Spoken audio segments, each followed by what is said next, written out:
Göbekli Tepe. Estás de pie sobre una colina azotada por el viento en el sureste de Turquía. El año es 9600 a.C. Debajo de ti, cientos de personas arrastran enormes pilares de piedra caliza que pesan entre 10 y 20 toneladas.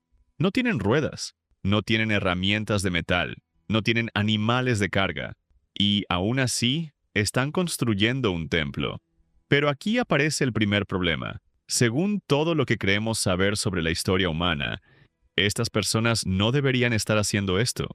Se supone que son cazadores-recolectores nómadas, demasiado primitivos para una religión organizada, demasiado dispersos para levantar arquitectura monumental. Y sin embargo, aquí están, construyendo el templo más antiguo conocido sobre la Tierra. En 1994, el arqueólogo alemán Klaus Schmidt comenzó a excavar un sitio que durante mucho tiempo los pastores habían evitado, creyendo que estaba maldito.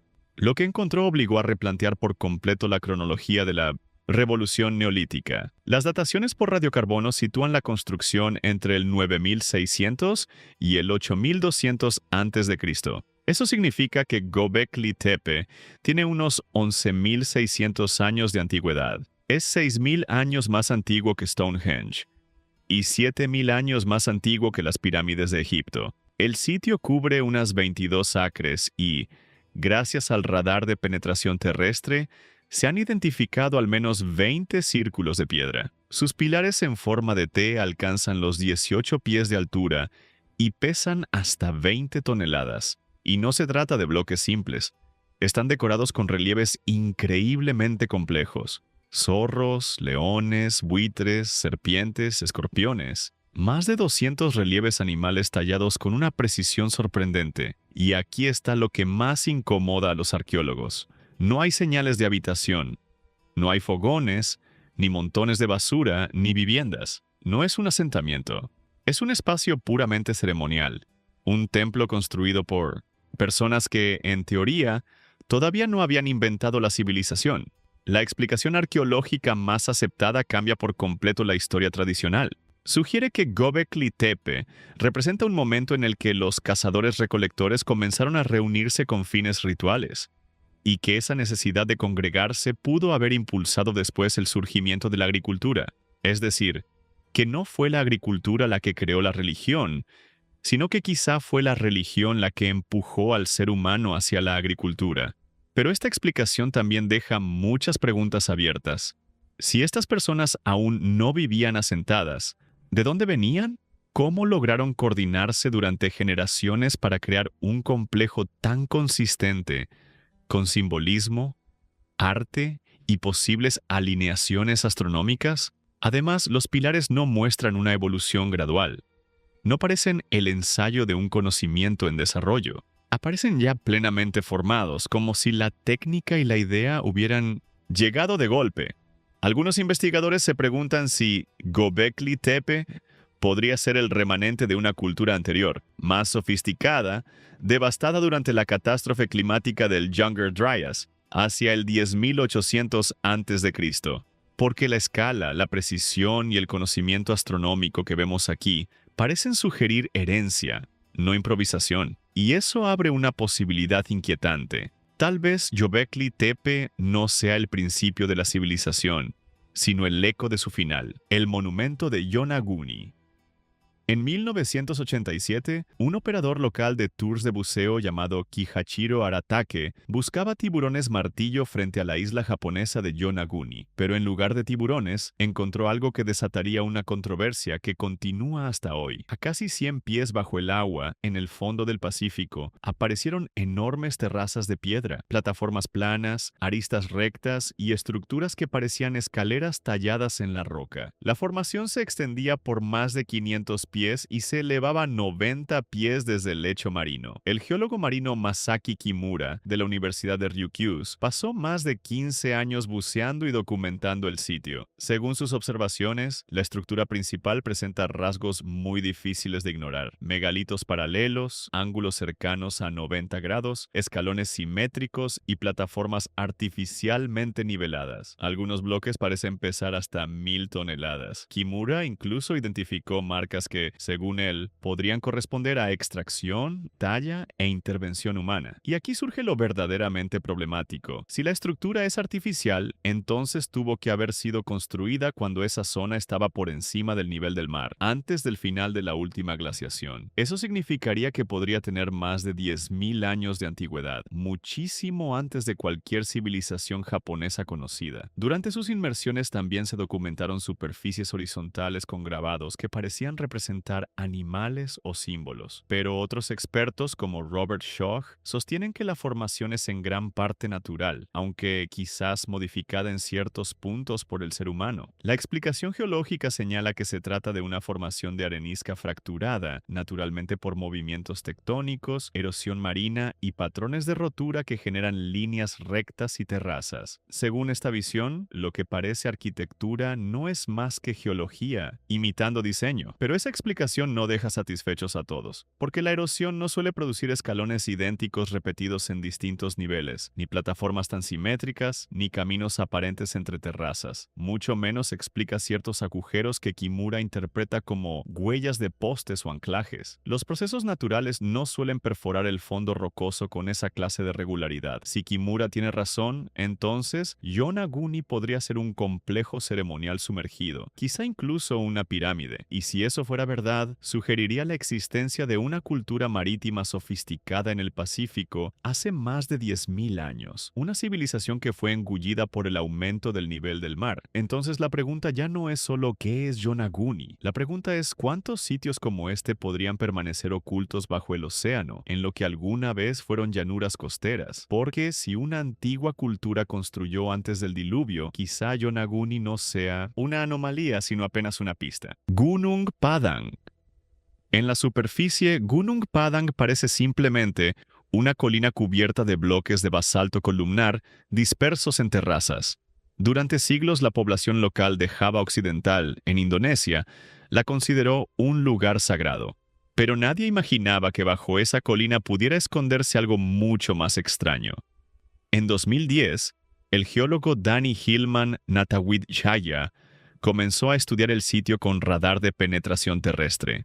Lo que descubrió cambió por completo la percepción del lugar. La colina, según sus datos, no era maciza, era hueca. Debajo de las piedras visibles había cámaras enterradas, megalitos enormes y lo que parecía ser una estructura piramidal escalonada que se extendía cientos de pies bajo tierra. Lo más impactante fueron las fechas. La capa superficial fue fechada alrededor del 3500 a.C. La siguiente, enterrada bajo suelo y relleno, dio una fecha cercana al 8000 a.C. Más abajo, otras estructuras arrojaron dataciones de entre 12.000 y 13.000 a.C. Y las secciones más profundas llegaron hasta un rango de 20.000 a 22.000 a.C. Si esas fechas fueran correctas, Gunung Padang no solo sería una pirámide antiquísima, sería una estructura construida cuando, según el relato oficial, la humanidad todavía vivía en condiciones extremadamente primitivas. El radar reveló cámaras rectangulares, salones y una forma piramidal de entre 300 y 400 pies de altura, compuesta por múltiples fases constructivas. Las piedras de basalto en la superficie no parecían caídas al azar, sino colocadas deliberadamente. Algunas pesan más de 200 toneladas. Además, las muestras extraídas entre los bloques mostraron material orgánico incrustado en una especie de sustancia parecida al cemento. Los investigadores lo interpretaron como una forma antigua de concreto geopolimérico. Pero aquí empieza la batalla académica. Los críticos sostienen que esas fechas corresponden al material geológico del cerro, no a una construcción humana. Para ellos, Gunung Padang es una colina volcánica natural sobre la cual, mucho más tarde, se edificó un sitio megalítico en la superficie, es decir, una montaña, no una pirámide enterrada. Sin embargo, el equipo de Natawidjaya insiste en que no extrajeron muestras de roca madre intacta, sino de material de relleno que parece artificial. También señalan que las imágenes del radar muestran cámaras rectangulares, no cavidades volcánicas aleatorias. Y si todo fuera natural, entonces surge una pregunta simple. ¿Por qué las piedras están alineadas en terrazas y orientadas hacia direcciones cardinales? Natawit Yaya cree que Gunung Padang es el remanente de una cultura megalítica muy antigua, quizá previa al Younger Dryas, que construyó la estructura en etapas durante miles de años. Según esa hipótesis, la base más antigua pertenecería a una civilización anterior al gran cambio climático. Si eso fuera cierto, Gunung Padang sería la pirámide más antigua del mundo. Más antigua que Egipto, más antigua que Mesopotamia, más antigua que cualquier arquitectura monumental que la historia oficial permite imaginar. Y entonces, la pregunta cambia de forma. Ya no es solo qué es Gunung Padang. La verdadera pregunta es quién construyó la base. ¿Qué había dentro de esas cámaras enterradas? ¿Y qué sucedió con sus constructores cuando el mundo cambió? Dwarka. Los antiguos textos hindúes hablan de una ciudad magnífica construida por Krishna, Dwarka, una ciudad de puertas doradas, templos imponentes y palacios brillantes que, según la tradición, terminó hundiéndose en el mar tras la muerte de su fundador divino. Durante siglos, muchos consideraron esa historia pura mitología, un relato simbólico, nada más. Pero en el año 2000, el Instituto Nacional de Tecnología Oceánica de la India realizaba estudios de contaminación en el Golfo de Cambat cuando el sonar detectó algo inesperado en el fondo marino, a unos 120 pies de profundidad. Lo que apareció fue desconcertante.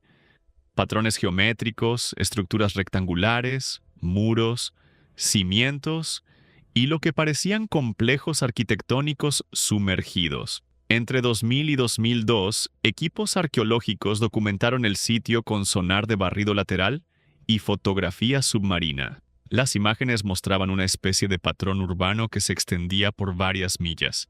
Se recuperaron cerámica, cuentas, piedra trabajada, madera fosilizada y anclas de piedra.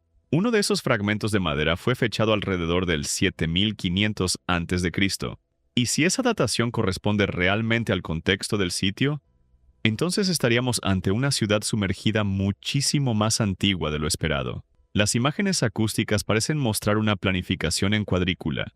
Las estructuras rectangulares no se asemejan fácilmente a simples formaciones naturales. Además, las descripciones de los textos antiguos resultan inquietantemente específicas. El Mahabharata menciona el puerto de Dwarka, su esplendor, su construcción y finalmente su desaparición bajo el mar. Los escépticos responden que lo observado podría ser beach rock, una formación natural creada por sedimentos cementados. También argumentan que los objetos hallados pudieron haber sido arrastrados por corrientes y depositados en la zona sin pertenecer a una ciudad hundida.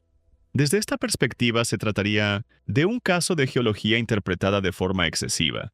Pero el problema es que la naturaleza no suele construir patrones urbanos visibles durante millas. No suele crear esquinas rectas repetidas, ni una red tan sugerente de muros y plataformas. Y si a eso se suma el peso de un texto antiguo que describe una ciudad marina arrasada por el océano, la coincidencia empieza a parecer demasiado precisa. Si las fechas son correctas, Dwarka podría ser la evidencia de una civilización costera avanzada previa al mundo urbano que solemos considerar como el primero.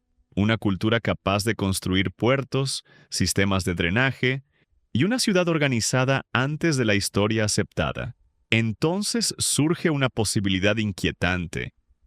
¿Y si algunos mitos del diluvio no son solo metáforas religiosas, sino recuerdos distorsionados de una catástrofe real? ¿Y si el mar no solo se llevó ciudades, sino también la memoria de quienes las construyeron? Pumapunku. En las alturas de Bolivia, dentro del complejo arqueológico de Tiwanaku, se encuentra un lugar que parece desafiar cualquier explicación cómoda. Pumapunku. A simple vista son bloques de piedra esparcidos por el suelo, pero basta mirarlos de cerca para entender por qué tantos ingenieros, arqueólogos y curiosos han quedado desconcertados. Algunas superficies son tan planas y precisas que parecen haber sido mecanizadas. Hay perforaciones perfectamente circulares, ángulos internos exactos y piezas que encajan unas con otras como si fueran componentes industriales. No se trata de pequeñas rocas. Algunos de estos bloques pesan más de 100 toneladas. Fueron tallados en arenisca roja y andesita, una piedra extremadamente dura. Y aquí aparece el gran problema. La cultura a la que se atribuye esta obra supuestamente no tenía escritura, no tenía vehículos con ruedas y trabajaba con herramientas de bronce. Las excavaciones modernas documentaron bloques de dimensiones colosales, perforaciones con simetría casi perfecta y tolerancias minúsculas, del orden de décimas de milímetro. Algunos investigadores han señalado que, bajo análisis microscópico, no se aprecian marcas típicas de cincelado rudimentario. La explicación tradicional sostiene que todo esto fue logrado mediante una combinación de trabajo paciente, abrasivos y técnicas de cantería altamente desarrolladas. Según esta visión, los constructores de Tiwanaku simplemente llevaron la piedra a un nivel extraordinario. Pero hay objeciones importantes. El bronce es demasiado blando para cortar andesita con esa precisión. Se han hecho experimentos para intentar reproducir esos acabados con herramientas antiguas y arena abrasiva, y los resultados no han igualado lo que vemos en Pumapunku.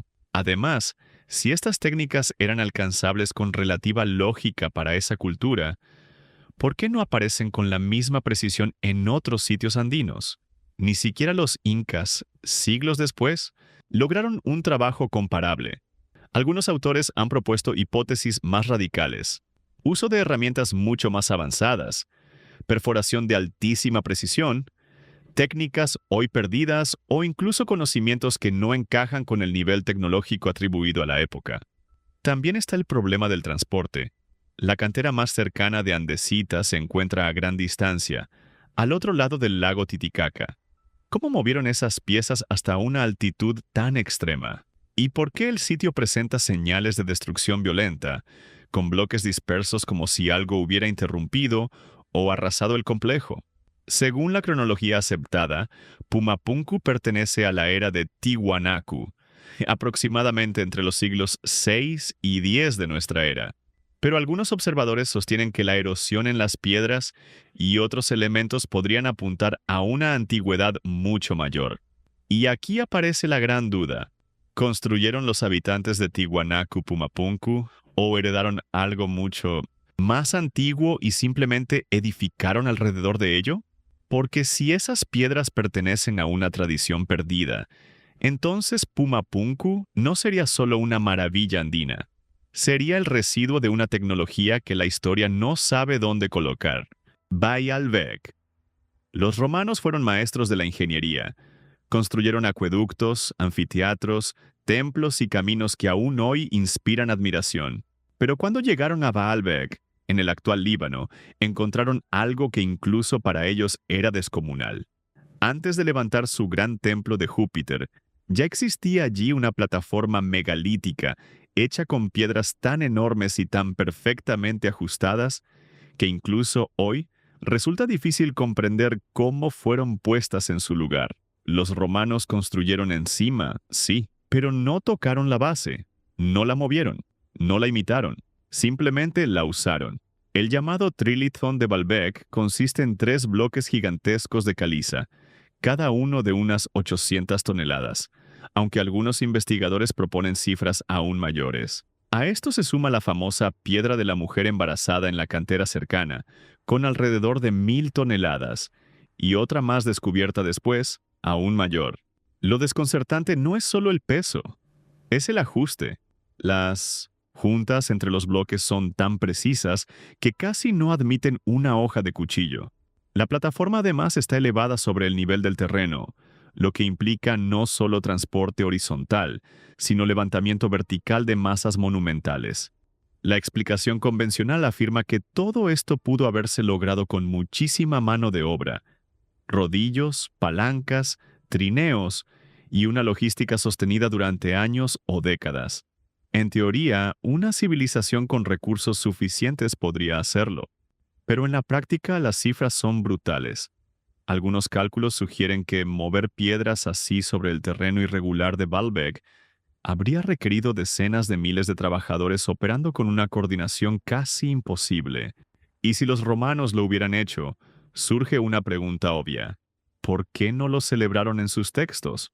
Los romanos documentaban con orgullo sus mayores logros, y, sin embargo, la gran base de Baalbek queda envuelta en un silencio extraño.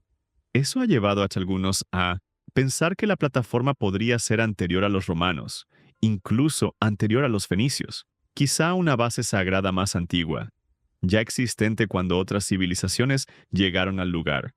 Un legado heredado, reverenciado, pero no comprendido del todo. Si eso es cierto, entonces, Baalbek no es simplemente un templo romano impresionante. Es un sitio construido sobre las ruinas de algo mucho más antiguo, algo que implicaría un nivel de capacidad técnica que ni Roma quiso o pudo replicar. Y entonces queda la pregunta esencial: ¿quién levantó esas piedras? ¿Y por qué una obra tan monumental permanece sin firma, sin inscripción y sin memoria clara? Nan Madol. En medio del Pacífico, sobre un arrecife de coral, existe una ciudad antigua que parece salida de otra realidad. Nan Madol. Se encuentra frente a la isla de Pohnpei, en Micronesia. Desde lejos, el sitio parece una red imposible de muros oscuros que emergen entre canales y aguas poco profundas. Son cerca de 100 islotes artificiales conectados entre sí, construidos con enormes prismas de basalto hexagonal, algunos de hasta 50 toneladas. No hay mortero, no hay metal, no hay ruedas, y aún así, millones de toneladas de piedra fueron colocadas sobre un arrecife para crear una ciudad ceremonial y política en medio de la laguna. Las investigaciones modernas documentan unas 92 islas artificiales y una extensión de alrededor de 170 acres. Se estima que se transportaron unas 750.000 toneladas métricas de basalto al sitio. El problema es que la fuente de la piedra no estaba justo al lado. Hubo que moverla desde otros puntos de la isla o desde zonas costeras lejanas. La explicación más aceptada afirma que la dinastía Saudeleur organizó durante siglos una inmensa fuerza de trabajo que transportó el basalto mediante balsas, mareas altas y sistemas de palanca rudimentarios. Según este enfoque, Nan Madol es la cumbre de una ingeniería insular impresionante, pero humana y explicable. Sin embargo, la escala plantea problemas serios. Pohnpei no tenía una población gigantesca. Mover semejante volumen de piedra habría exigido una movilización humana extraordinaria durante mucho tiempo. Y no se han encontrado pruebas concluyentes de rampas, sistemas de poleas o mecanismos complejos que expliquen el proceso. Además, las tradiciones orales locales hablan de dos hermanos hechiceros, Olisihpa y Olosohpa, que levantaron la ciudad haciendo volar las piedras por el aire mediante poder sobrenatural. Por supuesto, eso puede sonar a mito, pero lo inquietante es que relatos parecidos aparecen en otros lugares del mundo cuando se habla de construcciones megalíticas inexplicables. Algunos investigadores han sugerido que Nan Madol podría ser más antigua de lo que indican las fechas tradicionales. Quizá la dinastía conocida solo heredó, mantuvo y expandió una base preexistente. Quizá la ciudad ya estaba allí, o al menos su núcleo, cuando llegaron los gobernantes históricos, porque Nan Madol comparte rasgos con otros enigmas del mundo: falta de marcas de herramientas claras, logística difícil de explicar, emplazamiento desafiante y tradiciones que atribuyen la construcción a técnicas que hoy consideraríamos imposibles. Entonces la pregunta es inevitable: ¿por qué construir una ciudad sobre un arrecife vulnerable a inundaciones y tormentas? ¿Qué necesidad ceremonial, política o simbólica justificaba algo así? ¿Y si las leyendas de piedras voladoras no son fantasía total, sino la memoria deformada de un conocimiento perdido? El camino de Bimini. En 1968, el piloto y zoólogo J. Manson Valentine sobrevolaba las Bahamas cuando vio algo extraño bajo el agua clara, a poca profundidad. Era una línea recta de enormes bloques rectangulares extendiéndose por más de 2.000 pies. Parecía un camino, o quizá un muro portuario. La formación fue conocida desde entonces como el Camino de Bimini, y desde su descubrimiento ha sido objeto de debate permanente. Los bloques descansan a unos 15 o 18 pies bajo el nivel actual del mar. Muchos son rectangulares, grandes y notablemente alineados. La formación sigue una curva en forma de J, lo que ha llevado a algunos a pensar que se trata de una estructura artificial ligada a un puerto, un muro o una vía ceremonial. La controversia creció aún más porque Edgar Cayce, décadas antes, había dicho que restos de la Atlántida serían encontrados cerca de Bimini hacia 1968 o 1969. Para algunos, eso es una curiosa coincidencia. Para otros, una pieza más del rompecabezas. La explicación geológica dominante asegura que el camino de Bimini no es una obra humana, sino una formación natural de beach rock. En ciertas condiciones, la arena y las conchas se cementan formando capas que luego se fracturan siguiendo líneas relativamente rectas. Al subir el mar, esas formaciones quedan sumergidas y pueden parecer estructuras artificiales, pero el problema está en los detalles. Los defensores del origen artificial señalan que algunos bloques muestran posibles marcas de herramientas, alineaciones demasiado regulares e incluso pequeñas piedras de apoyo colocadas debajo de bloques mayores, como si se hubiera nivelado deliberadamente la estructura. Algunos estudios también sugieren que los bloques descansan sobre una capa de base distinta de la roca natural, lo que podría indicar una cimentación construida. Si el camino de Bimini es artificial, entonces probablemente fue levantado cuando el nivel del mar era mucho más bajo, hace unos 10.000 o 12.000 años, justo en la época en que vastas zonas costeras quedaron inundadas al final de la glaciación. Y eso vuelve a conectar este sitio con una idea más amplia, la posibilidad de que muchas evidencias de culturas antiguas estén hoy bajo el agua, en regiones que alguna vez fueron tierra firme. Si Bimini es una construcción, entonces el Caribe podría haber albergado una civilización costera borrada por el mar. Y si no lo es, entonces sigue siendo una formación natural extraordinariamente engañosa. En cualquier caso, continúa dejando preguntas abiertas. ¿Por qué algunos bloques parecen artificiales y otros no? ¿Qué es realmente la capa de base bajo la estructura?